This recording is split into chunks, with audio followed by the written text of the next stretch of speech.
6,851 new cases since yesterday, 3,940 people in the hospital, and sadly, 7,638 people who have died.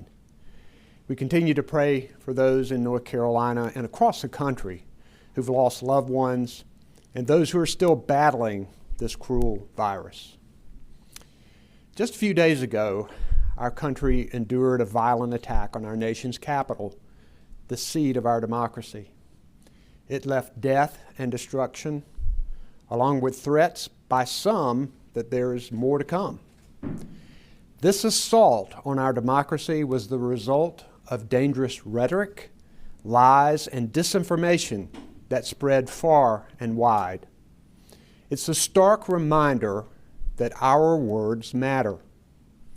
Words are powerful and can be used to help or harm. Last week, we saw how the words of elected leaders can cost lives.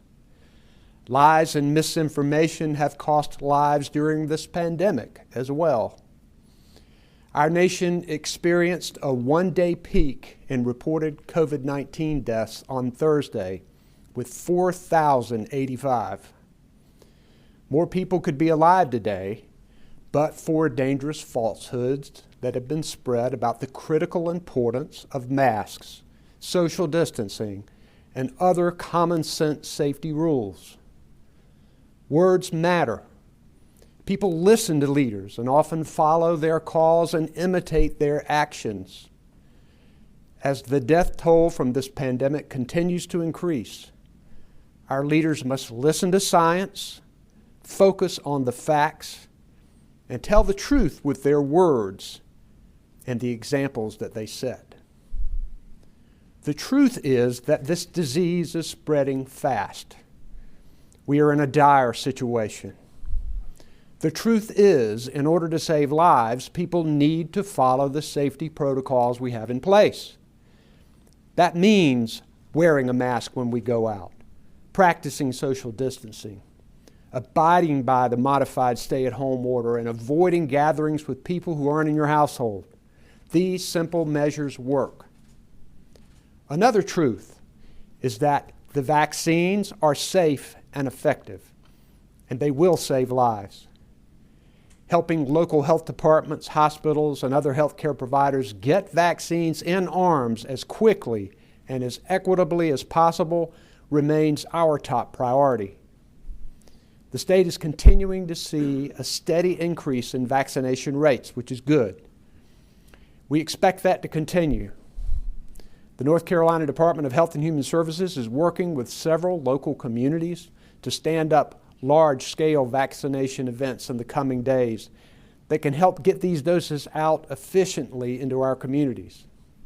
They're partnering with 14 health systems, local health departments, and community centers in 13 counties, and expect to give more than 45,000 vaccines just with those.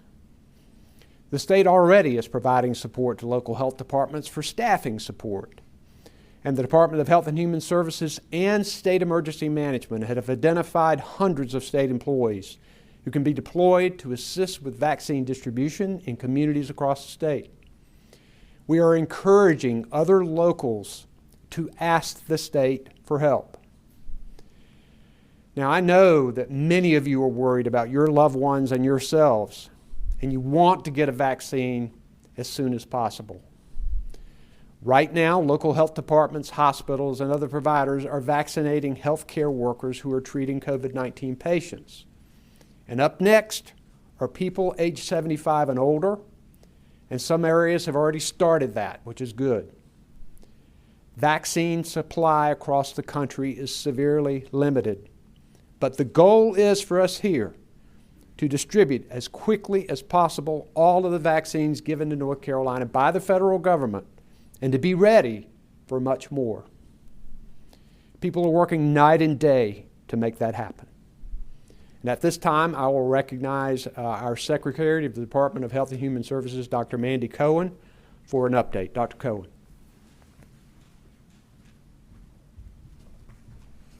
Thank you, Governor. As you noted, the events of last week brought home how dangerous and deadly misinformation can be. They also painted a vivid picture of how differently people experience what it is to be American based on their race and ethnicity. Too often, it is the color of someone's skin that predicts their health outcomes. In almost every health measure, communities of color fare worse, including in this pandemic. The root causes are complex, interconnected, and rooted in structural racism, implicit bias, and long-standing inequities. The pandemic didn't create the disparities, it just made them acutely visible for all to see. At the outset of this pandemic, Black and Hispanic Latinx North Carolinians experienced much higher rates of COVID-19 than their white neighbors. And Black North Carolinians were disproportionately dying from the virus. Our team has worked hard to do better. Embedded in all of our COVID-19 response is the goal of achieving health equity by investing in and directing resources to historically marginalized populations and by working with trusted community partners. When we look at the data, since the start of this pandemic, we are seeing progress. While Black and African American communities make up 22% of North Carolina's population, they are now 20% of the cases and 26% of deaths. That has improved since the summer when Black and African Americans were 33% of deaths. Hispanic and Latinx North Carolinians are still experiencing higher case rates. While they're just under 10% of our population, they are 24% of cases and 8% of deaths.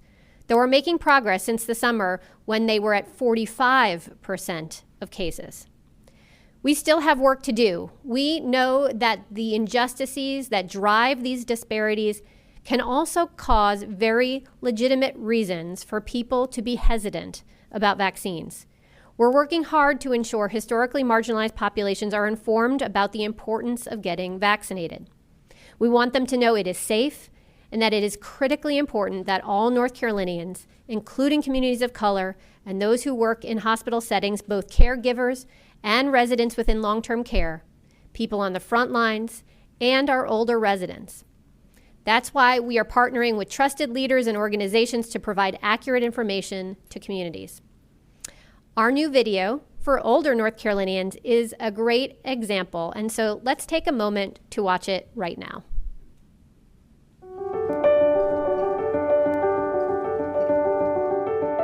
I want all of the people who are my age to enjoy their golden years. I mean, it just makes good sense to try to protect yourself. I've got great-grandchildren out there I haven't seen, and I'm looking forward to that. I'm asking my seniors and my young people to encourage my seniors and my young people to participate in this process. What you do to keep yourself healthy helps keep your neighbor, your friends, your relatives, helps keep them healthy too. I'm excited, relieved, and grateful. And taking the shot is what's best for all. I encourage all of us to say, I'm not through. There are things I still have left to do, and I'm going to fight this head on. I'm going to get vaccinated. I feel very much that this allows me to be more in control of my life, less fearful. Doesn't mean I won't wear a mask, I will. If we take it seriously, we can be past the horrors of 2020.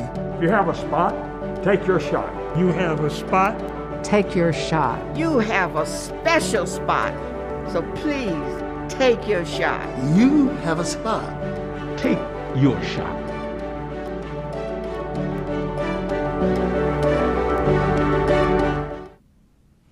This video and others are on our website, yourspotyourshot.nc.gov. As the governor mentioned, we continue to accelerate vaccinations. We had a 113% increase in vaccinations over the past 7 days compared to the week before. Over 100,000 doses were given in just the past 7 days. Because of how the vaccines are shipped, the timing of those shipments, and the amount of vaccine available in the country, most vaccine sites have very limited supplies. Therefore, while most of our counties have started vaccinating anyone over 75 and older, there will still be a wait for most people. While the department, our hospitals, and our local health departments are working hard to scale up vaccines, we're also in the midst of the most dangerous moment yet in this pandemic. On Saturday, we had well over 11,000 new cases reported in just 24 hours. The percent of our tests that are positive is over 13%, well above the 5% mark I'd like to see. Our hospitals are stretched. Yesterday, they reported that 75% of staffed hospital beds were in use and 84% of staffed ICU beds were in use. This virus is everywhere. Just over our borders, on our doorstep, it's even worse.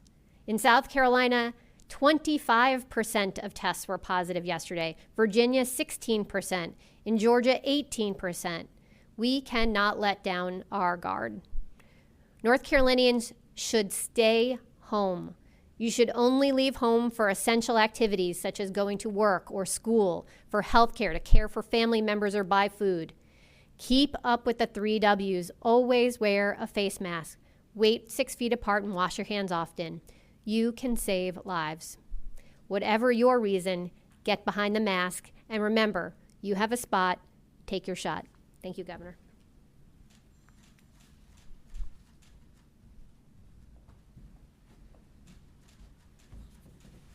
Thank you, Dr. Cohen. As you can see, North Carolina continues to increase the pace of vaccinations.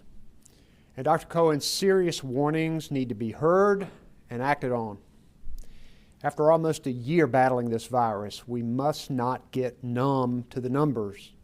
They are not just statistics or data points on a graph. Behind these cases and these numbers are real people, our neighbors, friends, family members, coworkers, North Carolinians. Preventing the spread of COVID-19 and saving lives is up to each of us right now. Words are powerful, and it's time to use them for good. North Carolinians are strong, and I know we are up to the task.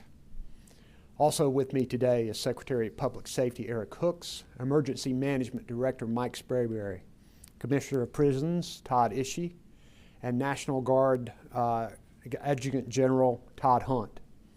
Monica McGee and Brian Tipton are our sign language interpreters.